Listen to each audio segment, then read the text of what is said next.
Bienvenue dans Percher, mais pas que, le podcast qui t'emmène au-delà des apparences pour une spiritualité décomplexée.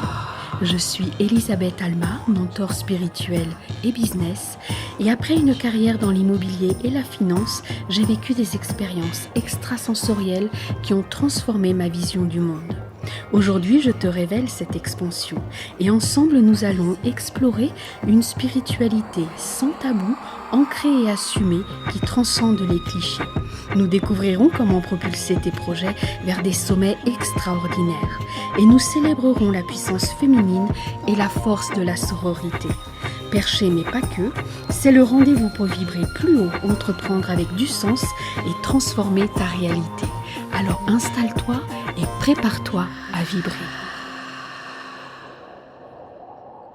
J'ai envie d'aborder un sujet avec vous que je vois un peu passer à différents endroits par des personnes qui parfois savent pas forcément de quoi elles parlent en plus, qui ont rarement été initiées, et qui est le sujet de est-ce qu'on peut s'appeler chaman ou pas. Et certaines personnes qui en ont marre de voir le nom chaman. Et souvent, ces personnes, en plus, parlent sans savoir si la personne peut s'appeler chaman ou pas. On part du principe que la personne ne peut pas être chaman. Ça, déjà, c'est la première chose. Parce que souvent, on ne connaît pas le parcours de la personne. Et puis, la deuxième chose, c'est que même si tu t'appelles chaman, que tu aies été autorisé ou pas, véritablement, ça change pas grand-chose. Et pour ça, je vais vous parler un peu de mon expérience personnelle et puis notamment de ce que j'ai pu vivre au sein de la tribu d'Amazonie du Brésil et des recommandations et de ce qu'on m'a demandé de faire au retour ici. Ce que j'aimerais vous dire déjà, c'est que j'ai vécu plusieurs immersions, beaucoup d'initiations et de transmissions au sein de différentes traditions, de différents pays.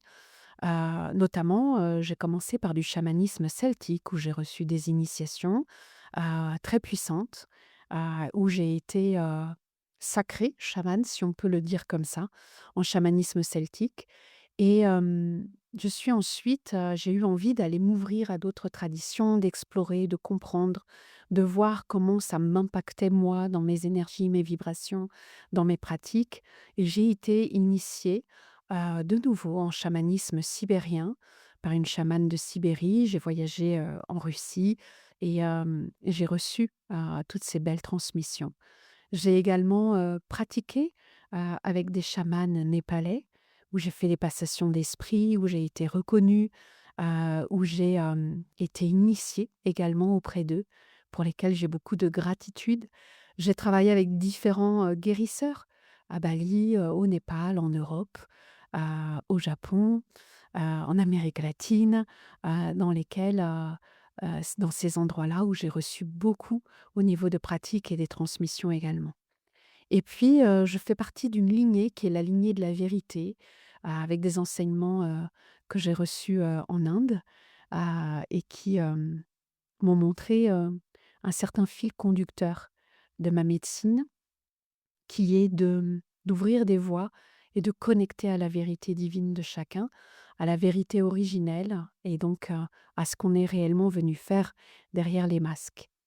Et enfin, j'arrive avec, une immersion extrêmement importante puisque c'est un endroit où j'ai vécu, en Amazonie, du Brésil et avec, lequel j'ai connecté à une médecine forte et j'ai reçu des initiations et je suis donc chamane auprès de cette tribu, d'Amazonie du Brésil, d'Amérique du Sud. Et ce que j'avais envie de vous dire surtout, je vous ai partagé tout ça pour vous dire que je pense que j'ai une certaine légitimité à pouvoir vous apporter ce que je vais vous apporter là maintenant. Mais surtout, ce que je voudrais vous dire, c'est que la question qui a été abordée avec eux n'a jamais été de savoir si je peux m'appeler chaman ou pas.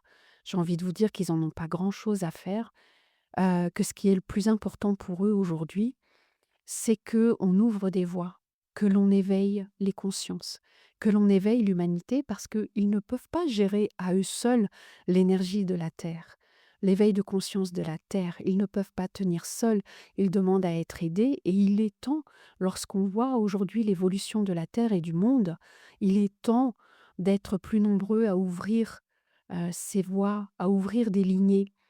Et ce qu'ils m'ont recommandé, Sachez que j'ai été appelée là-bas à Mamanzinha do Amor, qui veut dire la petite maman de l'amour, qui est un rôle qui est énormément dédié à l'humanité. Et on m'a demandé d'ailleurs de venir contribuer en élevant les consciences, en éveillant les consciences dans notre monde occidental, là où on en a un peu plus besoin, de venir ouvrir des voies, de rendre accessible la spiritualité, la conscience, d'ouvrir les personnes à de nouvelles pratiques dans l'environnement dans lequel on vit, qui n'est pas le même environnement qu'en Amérique du Sud, par exemple, ou qu'en Russie, ou qu'au Japon. Et c'est important de pouvoir connecter avec notre environnement parce que il y a des raisons karmiques à ce que nous soyons ici. Nous avons un environnement végétal qui est différent. Nous avons des énergies différentes. Et on m'a demandé d'ouvrir des lignées. C'est-à-dire qu'au-delà d'être chamane auprès d'eux, dans leur lignée, on m'a demandé de venir ouvrir des lignées ici, de ne pas hésiter à créer des lignées qui vont contribuer à l'éveil de l'humanité. Et très souvent, les personnes qui parlent de chaman ou pas chaman n'ont même pas eux-mêmes été initiés ou ont pratiqué un peu au niveau du chamanisme et se sentent autorisés à dire. Alors, je suis d'accord sur une chose, on ne s'improvise pas chaman avec 2 jours de formation ou en faisant un mois au Pérou et en revenant en disant qu'on est chaman. Je suis d'accord avec ça. Mais au-delà de ça, de toute façon, ben, regardons, nous, ce qu'on fait. Ne nous occupons pas de ce que les autres disent, font, de comment ils s'appellent. C'est pas le cœur de ce qu'il y a à faire. C'est pas le plus important. Ce qui est le plus important, c'est de savoir quelle est ta vision à toi. Comment as-tu décidé de contribuer à ce monde? Qu'est-ce que tu as décidé d'apporter, toi, qui peut contribuer, qui peut aider, qui peut permettre que ça aille mieux, que le système évolue? Parce que c'est de ça dont ils ont besoin. Ils ont besoin de personnes éveillées, ils ont besoin qu'on se réveille. Donc vraiment, chaman ou pas chaman, c'est vraiment pas important. Aujourd'hui, on a besoin de découvrir qui on est. Souvent, les personnes parlent en plus de chaman pour dire voilà, je fais des pratiques chamaniques, j'ouvre des espaces.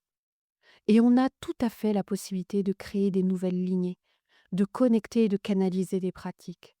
Il faut apprendre à le faire, il y a des socles, il y a des règles, il y a des choses à amener, mais on est venu aussi pour apporter notre médecine. On est venu pour apporter notre vision. On est venu pour apporter nos dons et nos potentiels. On n'est pas venu là juste pour suivre des chemins. On est venu pour en ouvrir, on est venu pour en créer. Et pas d'un point de vue de l'ego de moi j'ai créé, moi j'ai ouvert des lignées, mais tout simplement parce qu'on a besoin aujourd'hui, dans notre monde, de venir apporter tout ça. Parce que l'énergie que moi je porte va résonner avec l'énergie de femmes qui ont besoin de moi pour avancer dans leur chemin. Mais c'est la même chose pour d'autres femmes. Ce que toi tu vas ouvrir et ce que tu vas créer va permettre de connecter d'autres personnes à ce que toi tu réalises pour éveiller les consciences. Et il n'y a pas de concurrence en fait. Il n'y a pas de concurrence parce que on a chacun un ADN vibratoire différent, un parcours différent, une médecine personnelle différente.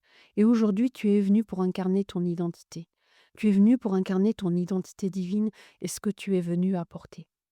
Donc, vraiment, vraiment, dire que chaman, il s'appelle chaman, on s'en fout, vraiment, on s'en fout. C'est une guerre d'ego. On n'a pas besoin d'être à cet endroit-là. Soyez dans votre profondeur, apportez. Si, et puis, il a le droit. S'il a envie de s'appeler chaman, c'est lui et sa conscience, en fait. C'est pas à toi de dire ah, il peut pas. Non, on s'en fout. Moi, personnellement, ça m'intéresse pas. Ce que je vais regarder, c'est ok, de quelle façon toi, tu as envie de contribuer au monde? De quelle façon, toi, tu t'engages avec toi-même? De quelle façon, toi, tu t'engages dans ce que tu viens apporter au monde? De quelle façon, toi, tu as besoin d'être accompagné parce que tu as une vision, parce que tu sais que tu veux impacter d'une certaine manière? Si c'est juste pour parler entre personnes à qui a la plus longue, en fait, hein, parce que la réalité, c'est ça. C'est que oui, il y a des règles dans certaines tribus. Il y a des tribus où tu peux pas, toi, te nommer chaman dans une tribu. mais personne n'est en train de dire: «Je suis chaman de cette tribu». Bon voilà, il se nomme chaman. Personnellement, ça me fait ni chaud ni froid. Moi, je sais avec qui je connecte, je connais ma lignée et c'est moi et ma conscience avec eux. Et puis, ma volonté, c'est d'ouvrir des lignées pour que vous puissiez être aidés, être accompagnés dans ce que vous venez apporter au monde. C'est ça qui est important, c'est qu'est-ce que tu viens faire, qui tu viens être, comment tu viens contribuer, partager, élever le monde. C'est là où on doit se retrouver. C'est uniquement là où on doit se retrouver. Donc arrêtez vos guerres d'ego, de à qui a la plus longue, de que moi j'ai décidé que, oh, et puis moi je m'appelle pas chaman, mais t'as vu, lui il devrait, ou il doit. Ah, stop en fait.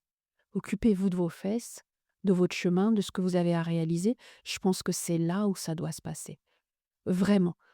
Et l'important, c'est pas le titre. On sait aujourd'hui que c'est toujours difficile ça a toujours été critiqué, mentor, coach, chaman, guide, mais en fait, c'est pas grave. On utilise parfois des mots qui permettent aux personnes de comprendre, quelle est notre énergie, ce qu'on fait, et cetera. Mais ça se résume à ça, en fait. Maintenant, regardez là où vous avez envie d'amener le monde. Je pense que c'est là où ça se retrouve. Bon voilà, j'avais envie de vous lâcher ça parce que, c'est important de recentrer les choses là où on a vraiment besoin de notre énergie. Donc n'hésitez pas à me dire, ce que vous en pensez, comment vous êtes avec ça. Et puis si vous avez envie qu'on aborde d'autres sujets, c'est avec grand plaisir. N'oubliez pas, il y a pas de tabou et on va là où vous avez envie, là où on peut partager et où on peut éveiller les consciences. En tout cas, je vous embrasse bien fort. Je vous dis à très vite et on se retrouve pour plein d'autres partages. Ciao, ciao!